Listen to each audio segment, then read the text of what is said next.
Warning. The subject of this film you are about to watch reveals a crucial secret of your life. You should watch it very attentively, for it concerns a subject that is liable to make fundamental changes in your outlook on the material world. The content of this film is not just a different approach or a philosophical thought. It is a fact which is also proven by science today.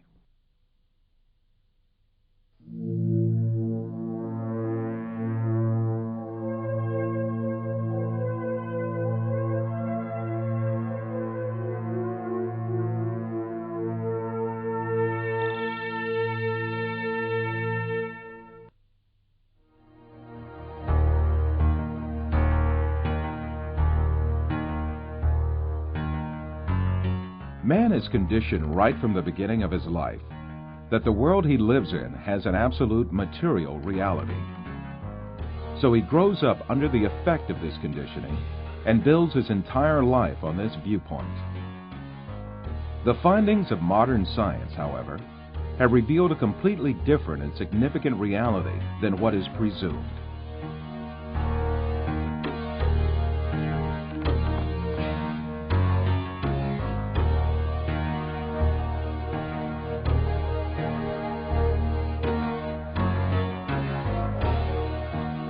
All the information that we have about the external world is conveyed to us by our five senses.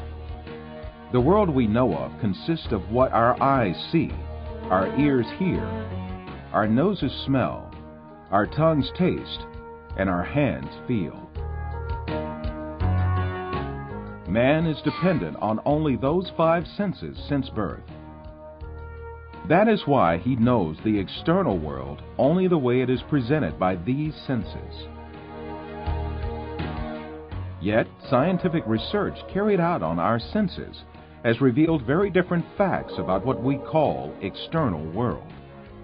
And these facts have brought to light a very important secret about matter, which makes up the external world.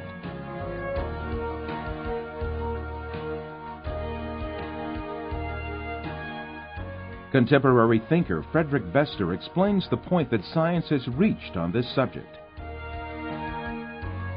Statements of some scientists posing that man is an image, everything experienced is temporary and deceptive, and this universe is a shadow, seems to be proven by science in our day.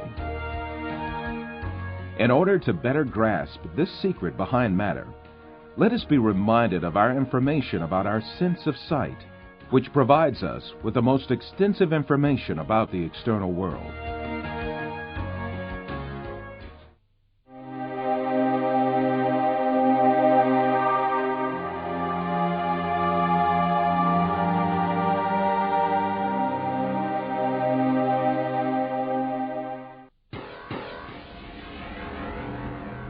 The act of seeing is realized progressively. At the instance of seeing, light clusters called photons travel from the object to the eye and pass through the eye lens, where they are refracted and focus on the retina at the back of the eye. Here, rays are turned into electrical signals and then transmitted by neurons to the center of vision at the back of the brain.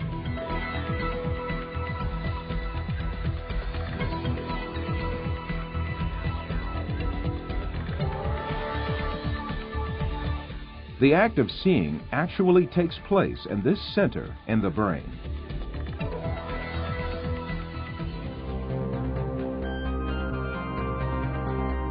All the images we view in our lives and all the events we experience are actually experienced in this tiny and dark place. Both the film you are now watching and the boundless landscape you see when you gaze at the horizon actually fit into this place of a few cubic centimeters.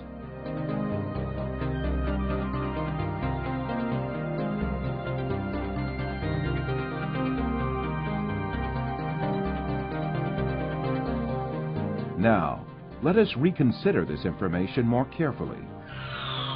When we say we see, we actually see the effect the rays reaching our eyes form in our brain by being converted into electric signals.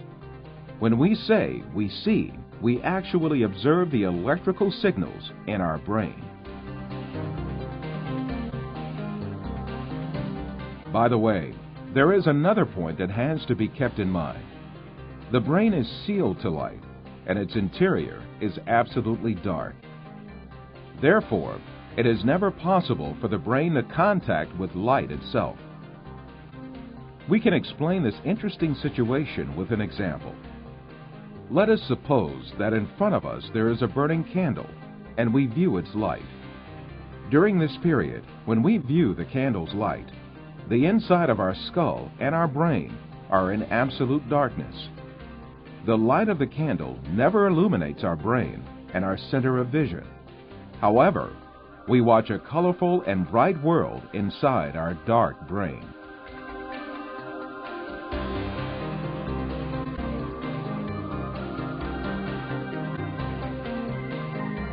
The same situation applies to all our other senses.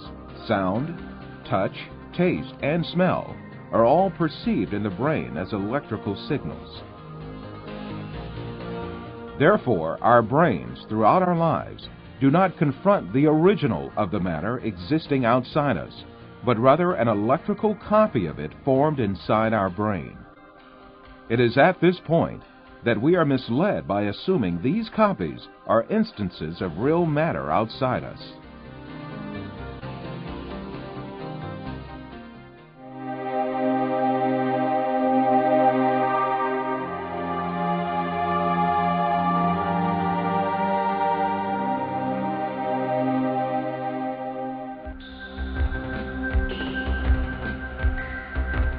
These physical facts make us come to an indisputable conclusion. Everything we see, touch, hear, and perceive is matter. The world, or the universe, is only electrical signals in our brain.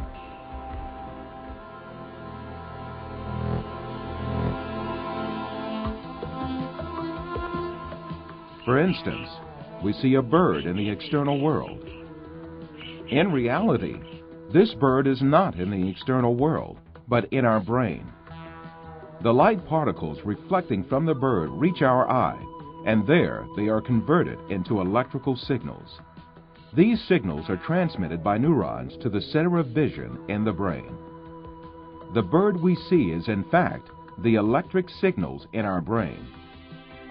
If the sight nerves traveling to the brain were disconnected, the image of the bird would suddenly disappear. In the same manner, the bird sounds we hear are also in our brain.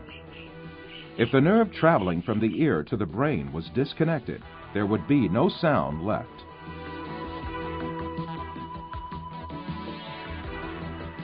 Put simply, the bird, the shape of which we see, and the sound of which we hear, is nothing but the brain's interpretation of electrical signals.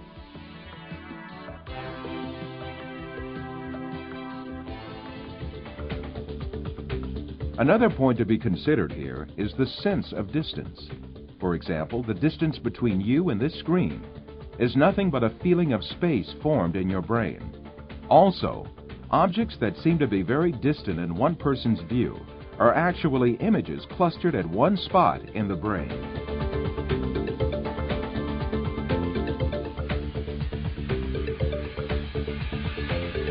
For instance, someone who watches the stars in the sky assumes that they are millions of light years away from him. Yet the stars are right inside himself and the center of vision of his brain.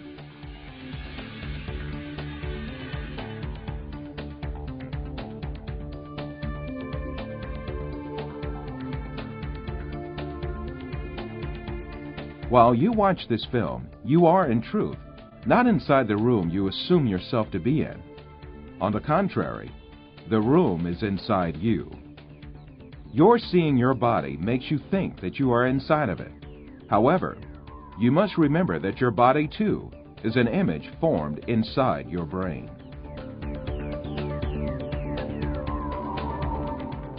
So far, we have been speaking repeatedly of an external world and a world of perceptions formed in our brain, the latter of which is what we see. However, Since we can never actually reach the external world, how can we be sure that such a world really exists? Definitely we cannot.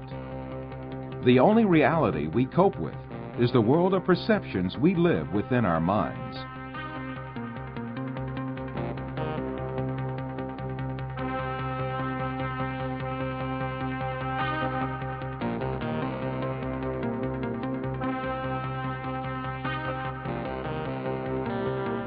We believe in the existence of objects just because we see and touch them, and they are reflected to us by our perceptions. However, our perceptions are only ideas in our mind. Thus, objects we captivate by perceptions are nothing but ideas, and these ideas are essentially in nowhere but our mind. Since all these exist only in the mind, then it means that we are beguiled by deceptions when we imagine the universe and things to have an existence outside the mind. To imagine matter to have an existence outside the mind is indeed a deception. The perceptions we observe may well be coming from an artificial source. It is possible to see this in the mind's eye by an example.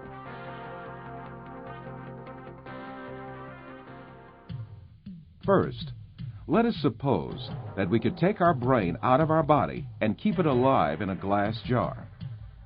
Let us put a computer in which all kinds of information can be recorded. Finally, let us transmit the electrical signals of all the data related to a setting, such as image, sound, and smell, to this computer.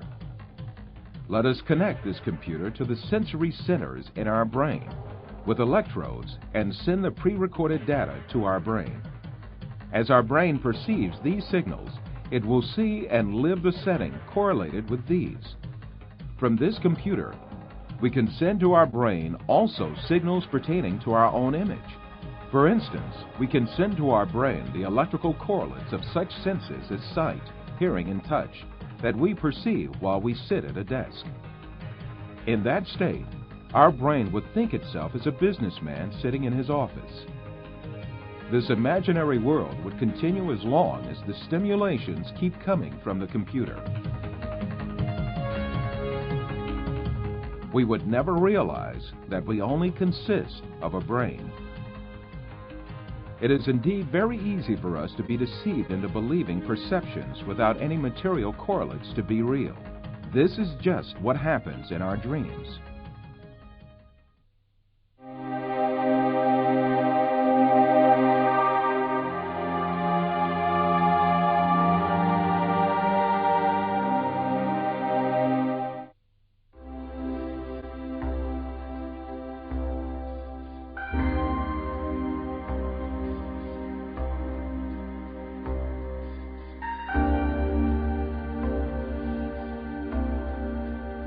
For you, reality is all that can be touched with the hand and seen with the eye. In your dreams, you can also touch with your hand and see with your eye. But in reality, you have neither hand nor eye, nor is there anything that can be touched or seen.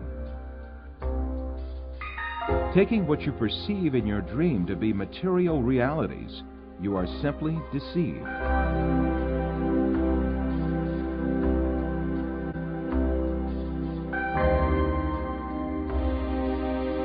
For example, a person deeply asleep in his bed may see himself in an entirely different world in his dream. He may dream that he is a pilot and command a giant airplane, and even spend a great effort to command the plane. In fact, this person has not taken even one step away from his bed. In his dreams, he may visit different settings and meet with friends, have a chat with them, eat and drink together. It is only when the person awakes from his dream that he realizes all were only perceptions.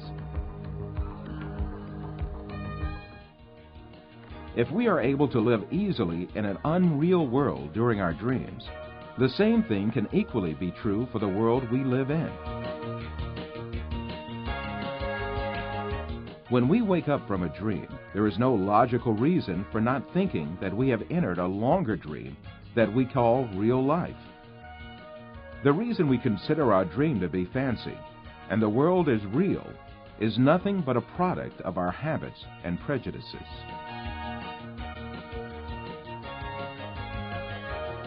This suggests that we may well be awoken from the life on earth, which we think we are living right now, just as we are awoken from a dream.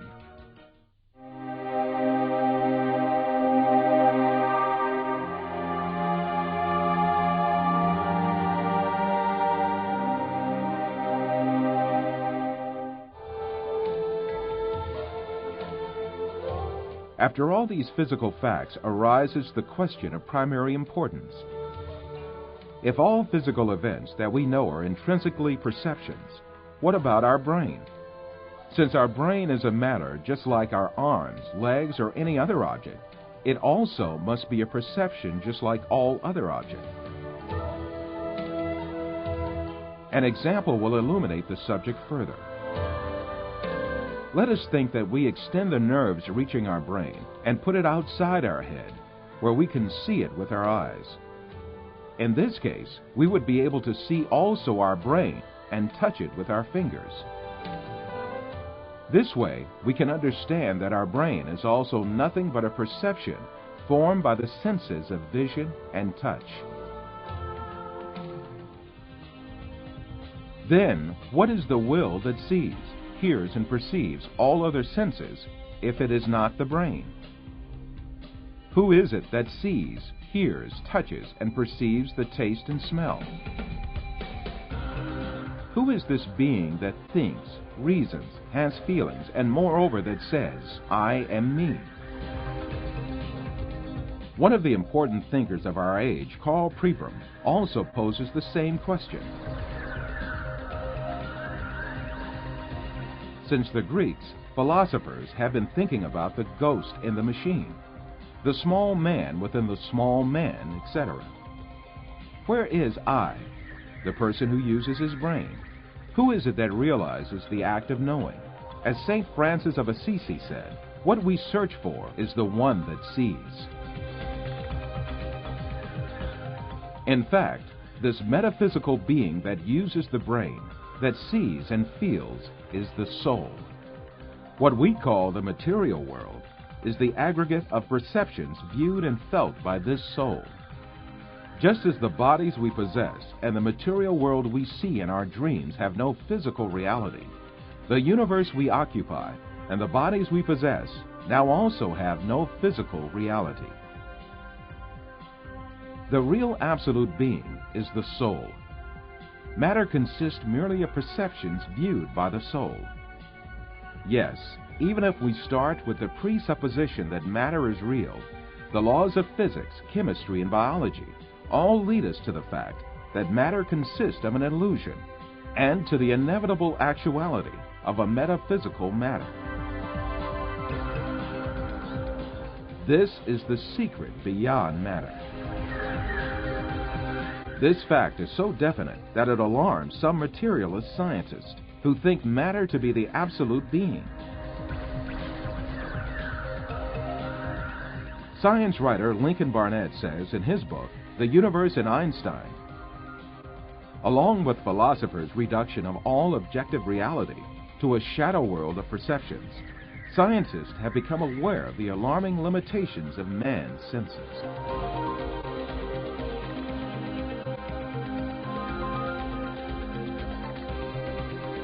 All these facts bring us face to face with a very significant question. If the thing we acknowledge to be the material world is merely comprised of perceptions given to our soul, then what is the source of these perceptions? In answering this question, we must consider the fact that matter does not have a self-governing existence by itself, but is a perception. Therefore, this perception must have been caused by another power, which means that it must have been created. Moreover, this creation must be continuous. If there were not a continuous and consistent creation, then what we call matter would disappear and be lost. This may be likened to a television on which a picture is displayed as long as the signal continues to be broadcast. If the broadcast stops, the image on the screen will also disappear.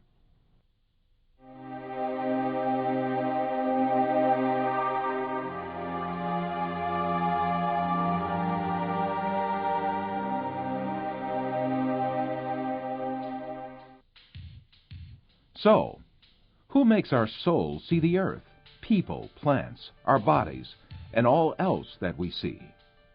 It is very evident that there is a superior creator who has created the entire material universe.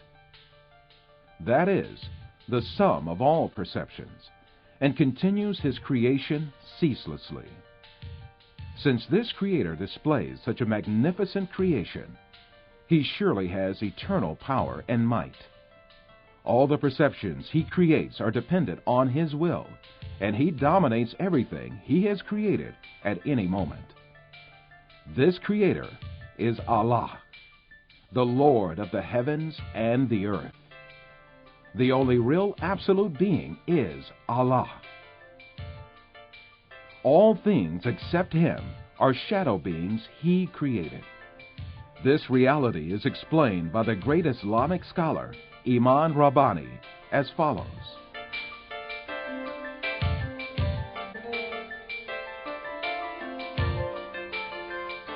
Allah, the substance of these beings which he created, is but nothingness. He created all in the sphere of senses and illusions. The existence of the universe is in the sphere of senses and illusions, and it is not material. In reality, there is nothing in the outside except the glorious being, who is Allah.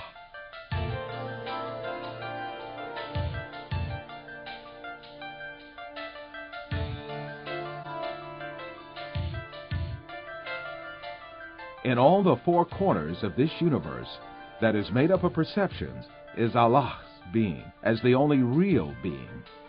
Therefore, the closest being to man is Allah. This fact is explained in the Quran with the verse, "We created man, and we are nearer to him than his jugular vein."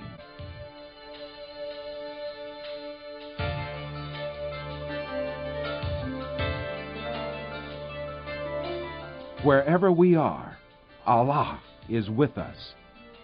While you watch this film, the closest being to you is Allah, who creates everything you see at any moment.